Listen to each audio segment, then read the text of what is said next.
I process foreign investments for a living. In my job as Director for Investment Promotions at the National Investment Commission of Liberia, I sit on the other side of investors, developers, and capital allocators. And all of them have one goal or the same goal, and that is to invest in Liberia's economy. Now, I'm going to be honest with you. Whether you are investing in Liberia, in Sierra Leone, in Ghana, these are all frontier markets.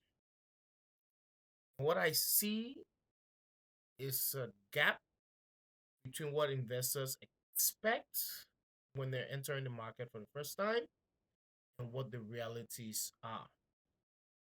That gap is expensive. That gap between the investors' assumptions or what they assume things will look like versus what things are is expensive, and it's one that can actually be shortened and closed and minimized. So by the end of this video, you will know exactly what to watch out for and how to position yourself before entering into the market so that you are not surprised, you are not frustrated. Because Africa is a unique continent with 53 different markets.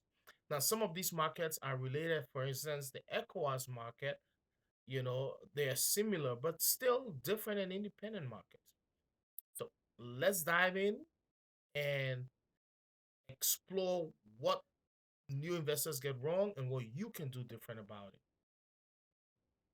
The first thing I want us to look at is how investments work, how foreign direct investments work in Liberia in particular, but in West Africa as a whole. But being that I'm in Liberia, I will use the Liberia example. In Liberia, there are a number of different investment pathways. And one of the first things I see investors get wrong right from the beginning is to assume that there's a cookie cutter system and there's one size fits all. And nothing could be further from the truth. So let me walk you through the pathways for investing in Liberia. And quite frankly, it's similar across West Africa. So first, there are private investments. These are the investments you make without the need for government guarantee or partnership or backing. Uh, yes, you will still need government involvement as far as business registration or maybe licensing, depending on the sector of the investment. But this is one where you don't need government's partnership, and it's one where you can literally for Liberia, where you can have 100% foreign ownership, you could literally move into the market today, set up shop, register your business, and move capital in the next week, or even less. So this is quite straightforward. If you're coming in for the first time, you will need local expertise, so you would be better off partnering with a local business or local individual who has the market knowledge and can help you navigate the market.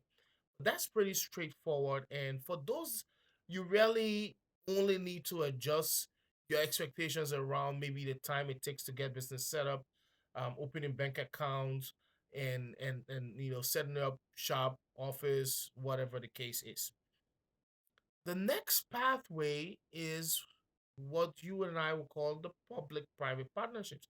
Now, in PPPs, there are different types of PPPs, but generally, this is one where the investor is bringing usually cash and maybe technical expertise, and government is expected to bring in maybe land, or most often it's land in many cases.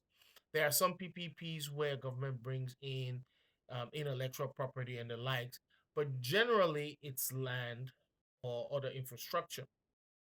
Now, speaking of infrastructure, a form of PPP is what you call the build, operate, transfer. So let me give you two examples. You can have one PPP, say a real estate PPP. This is one that we've recently worked on here in Liberia, where you have a real estate developer coming in and say, "Listen, we want to build real estate for sale or for use, commercial real estate, whatever, and we want government to allocate the land, and government will get a certain percentage of the sale or of the revenue of this day." So the private company sets up a JV, a joint venture with a government, and a special purpose vehicle is created, and that vehicle is what is used to manage the investment to ensure that government gets her share and the private investor gets their share. So that's one aspect. Another aspect is the BOT, the build, operate, and transfer. This is usually in the case of larger scale investments, infrastructure investments. So think of ports, think of roads, airports, seaports, major highways, energy infrastructure, maybe a hydro dam or solar farm. These are the major infrastructure projects that you often find BOT arrangements. And the BOT arrangements is where the investor makes the investment in infrastructure, operates that infrastructure for a period of time until the a pre-agreed time when it by which it is expected that it would have recovered their investment and profits, and then turns the asset over to the government. So if it's a highway that's going to be tolled, the investor constructs the highway and operates the toll for 20, 30 years, after which time it's expected that, the investor would have recovered their investment and turns over the highway. Similarly, it could be the same for a port or anything of the sort. Now, the question could be, what happens if the investor doesn't recover their investment and or profits by the expiration of the agreement? Well, the agreements are structured in a way that protects both the investor and the government. And so there are clauses and stipulations put in there to ensure that the investor is protected. And during the negotiations, all of these can be addressed, wherein if it is proven that the investor has not recovered their monies by the end of the term, it can be renewed, etc., etc. And in subsequent videos, we will break down what investment agreements look like between government and investors. So that's the PPP model there. We've talked about the JV and the BOT. There are other ones that we can go in later. As a matter of fact, I think this is time where I talk about my private community that I'm building. We call it a Global Trade and Investment Hub. And this is a community that I'm creating on the school platform. I'll leave a link in the description to this video. It's a community of professionals and entrepreneurs and business people who want to understand how global trade and investment works and how they affect your business, especially in frontier markets like Africa and the Caribbean. So, no matter where you are in the world, if you're looking at expanding into the African market or growing further into the Caribbean markets, these are frontier markets where the dynamics are quite different than what you're used to in tier one economies like the North Americas, Europes, Australias of the world. If you are serious about understanding these concepts and sharing ideas and learning from each other, then I invite you to join the Global Trade and Investment Hub on school. Is a private community for trade and investment professionals. There's a link in the description where you can use to join it. It's a new community that we're growing, and you will get a chance to become a founding member of this community. And there are special perks and special incentives for the first 100 persons who become founding members of this community.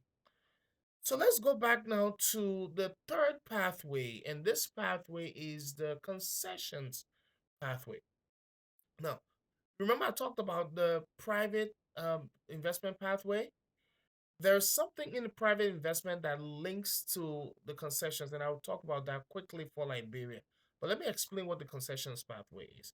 The concessions pathway, and it also a lot of times affects the PPP because of the duration of the investment these are usually protected by an act of legislature so as to ensure that the agreements become law such that no successive government, no succeeding government, I should say, will just change the rules in the middle of the game, for lack of a better expression. So a concession is where the government enters into a long-term investment agreement with an investor for the operation of an asset that already exists. Now, that asset could be a land where the investor just wants to come and plant their farm. So in Liberia, we have we have a number of agricultural concessions where the land is provided, but unlike a traditional PPP, the concessions give government royalties and certain returns, but government does not get to play in the management, if you will, of the concession. Okay. So the concessionaire, the investor, runs everything and gives government a royalty. And sometimes there's revenue share component in the concession, but it's where government is the investor is taking over a government asset. So it could be a land, it could be an existing port, it could be a transmission and distribution network for energy. It could be the water of distribution network. It could be any asset for that matter. That's a concession agreement, and it involves long term, usually 25, 30 years. These are the concession agreements that we have in Liberia. These are for large scale investments, you know, talking 100, 200, $300 million worth of investments. So those are the three major pathways that you have: private investment, PPPs, and the concessions. Now, PPPs and concessions are linked and they're similar in a number of different ways. Generally, the difference is with regards to the level of ownership. In PPPs, government tends to have more ownership than in concessions, where they only receive royalties and maybe sometimes revenue share, depending on how the agreement was set up. Now, in Liberia, when you're investing privately, there are incentives that the government provides, investment incentives to encourage investments in certain sectors. We have two types of incentives. There are long-term incentives and there are short-term incentives. The short-term incentives are the incentives that are for investments between $500,000 and $10 million across sectors, the priority sectors of agriculture, mining, manufacturing, electricity, solar, um, and the likes. Now, for healthcare and solar, particularly the law provides that the threshold is lowered for healthcare investments to $50,000. Now, what do you get on the short-term incentives? You get 100% duty-free waiver on the imports of equipment, machinery, and raw materials. You get 50% duty-free waiver on spare parts. You get 100% GST waiver as well. Now, the long-term incentives, now the short-term incentives are usually for 3 years, and if the investment is being expanded after those 3 years, you may be able to renew your incentives. Long-term incentives are for investments above $10 million. They tend to go for 15 to 25 years, and they work similar to a concession agreement in that they must also be enacted by law to protect the investor. So the agreements are entered into between the NIC, the National Investment Commission, and the investor, and it's sent to the legislature for enactment. So that's the foundations of the investment pathways. Now, once the pathways are clear, the other thing that I see investors get frustrated about is the regulatory gaps. And I've talked about some of the regulations already, but there are other regulations, and every sector has its own sets of regulations. Um, in Liberia, investments are governed by a number of different core regulations. These include the Investment Act of 2010, the NIC Act of 2010, and the Liberia Revenue Code. Similarly, in other markets, there are regulations that govern investments. But beyond the core regulations or laws that I've just mentioned, every sector has additional sets of regulations that must be considered when investment proposals are being scrutinized. So if you're looking to invest in solar, there are regulations around solar and renewable energy, around tariffs, around access. Similarly, there are regulations around agriculture, there are regulations around infrastructure. So when you submit an expression of interest to invest in Liberia or in any frontier market, you need to be aware that there will be regulations that must be considered. So it's not such that you will just come in and submit a proposal today and expect that in 2 weeks you will have a deal. It's it may happen in certain instances, but that is the exception rather than the norm. And so when you're coming into the market, you need to be aware of these regulations and know which regulations affect your type of investment before um setting any kinds of timelines. All right, then another thing you need to be concerned about is land delays. Land tenure has been an issue in Liberia. It is an issue in many other countries. And so when you're investing and when your investment requires a considerable amount of land, you need to also understand that government cannot just sign off land to you. In Liberia, there are different types of land. There are customary land, there's public land, there's private land, and there's government land. Four types of land. Okay. Customary land is land that belongs to the local community. Public land is land that has not been assigned to anybody yet, and so government it's a public land that is still managed by the land authority and the local government of the area in which the land sits. However, it has not been assigned to any community or any institution or anybody. Then there is the government land. A government land is land that is owned by an agency of government, by an arm of government. Okay, so we've talked about the customary land owned by the community, the public land that doesn't have any particular owner but is managed by the local government of that area. And then you have the government land that is owned by an agency or an arm of government. And then you have the private stroke commercial land, which is private land. Whether it's owned by individual or business, is private land. Now, when you propose an investment that requires land, the first thing we need to do is to ensure that we can find that quantity of land required. And then we must make sure that the where that land is situated is ideal for the nature of the business you want to do. So sometimes this requires environmental scans, environmental impact assessment, environmental and social impact assessment. Um, the land ownership has to be investigated. Maybe sometimes it's claimed by a private party or it's claimed by a government agency. All of this has to happen.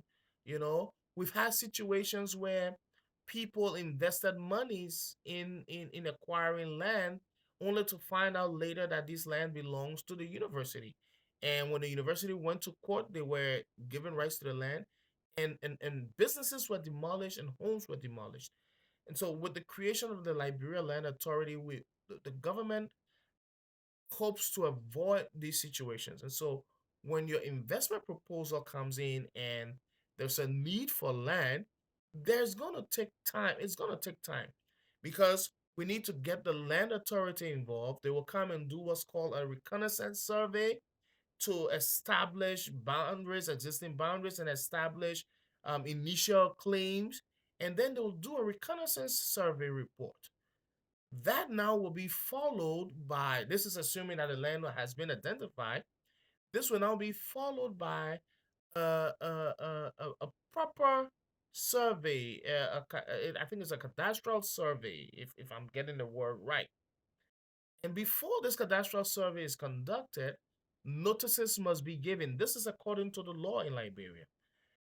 Notices must be placed on the radio and newspaper, social media, and adjacent parties to that plot of land must be notified of the survey and the survey date and time. So those who have claims will bring their claims and be part of that survey process. After that survey, then a deed is issued which must be probated. Only then do you have a land for investment. So this process could take 2 months, 3 months. Sometimes, if things are sped up, they could take a month. But you must understand that you just don't have. In Liberia, there's a land bank being built in terms of database, but it's not a situation where government already has large parcels of land earmarked, surveyed, and waiting to be given to investors. That only is possible in areas that have been earmarked as special economic zones, which we'll talk about in a subsequent video. But for this purpose, you need to understand that the land allocation can take some time and you need to be aware and prepared for that. The third thing that investors often get wrong is to think that when an interest is submitted to an agency of government responsible for that investment sector, they alone make the decision. And that's far from the truth. Whether you submit, say you have a mining proposal and you submit it to the Ministry of Mines for mining concession. Yes, the Ministry of Mines is the lead, but for the sector, but the in Liberia again, the National Investment Commission where I work is the head of all concessions. So it must involve us, it must involve the Ministry of Justice, it must involve the Ministry of Finance and Development Planning, the Revenue Authority, the Land Authority, the Ministry of Local Governments. So there are interagency collaborations that must take place. And bureaucrats are bureaucrats, and sometimes it takes time. There are delays. Communications going back and forth, technicians doing their work and reporting to their principals, principals reviewing those reports, conferring with each other, coming back with feedback. All of this takes time. So, interagency bottlenecks is one of those things that you must be aware of and be prepared for. So, when you're submitting an interest in investing, these in the frontier market, such as Liberia, be aware that these things happen. Now, that's not to say that we don't understand that investors want to move fast, and as a government, you know, folks do their best to move things fast, but things can only move as fast as is possible. And so, when you're looking to invest in a frontier market, be prepared for some of these delays and bottlenecks. But here's the thing: when you understand these things and you know how to deal with them, your investment can go smoothly with less stress, if you will.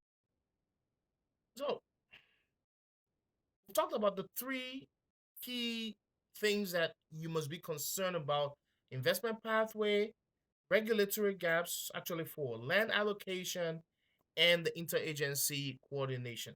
These four aspects of the investment must be considered as you look at investing into a frontier market such as Liberia.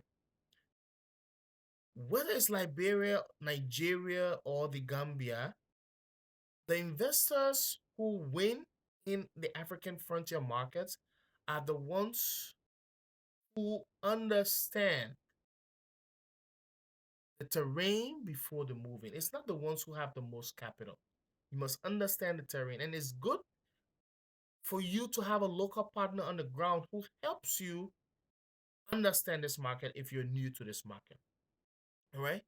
before you move a dollar into the market, request submit your EOI, and even before you fly in, if they don't request it, you request a virtual meeting of a pre-investment consultation with the IPA of that country, the investment promotion agency of that country. In Liberia, it's the National Investment Commission. In Sierra Leone, is the Sierra Leone Investment Board. In Ghana, is the Ghana Investment Promotion Center. In Senegal, is APEC Senegal. It's there are different IPAs for different for the different countries. Okay, and we do work together as part of the investment promotion agencies of West African states.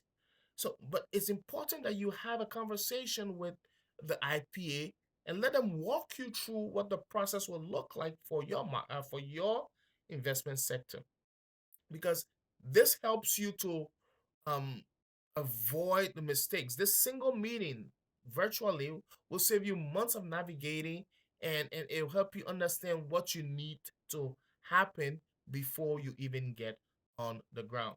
So, what do you do next? Listen, Africa is not a risky market. You hear it everywhere, you see it everywhere. Africa is the next frontier. Africa is the current frontier now.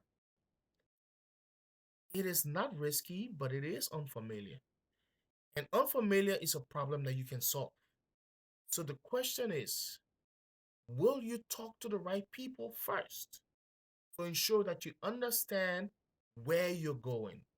Will you get involved with the right partners to ensure that you understand the terrain? Because when you do that, it makes your life easier. Now, in my next video, we'll look at how projects get approved, exactly what it takes to get an investment project approved. Okay, from submitting your EOI and what we look for as we review projects that will be moved to the next stage. What are those things that we look for in your expression of interest? And whether it's the NIC in Liberia or any other IPA in any other country, there are certain things that we look for. And in that next video, we'll talk about it as to what to look for, what we look for, and how FDI actually gets approved. All right. So if you found this video helpful, what I want you to do right now is hit that like button, because that lets me know that this is useful content that I can continue making. And subscribe to the channel so that when I publish a new video like the next one, you will be notified when it is published. Once again, if you want to go deeper into understanding how trade and investments work in frontier markets, then consider joining my Global Trade and Investment Hub on School. The link is in the description below. In there, I go deeper into the concepts of investments and trade. We look at things like the trade treaties that countries sign, trade agreements, and how they affect businesses and investors. So whether you are a local business in a frontier market looking to expand and grow, or you're a foreign investor looking to come into frontier markets, this community is a place where you will learn and grow and share from each other. So consider exploring that community. The link is right below, and I'll talk to you next time. Until then, my name is Dan. Be well.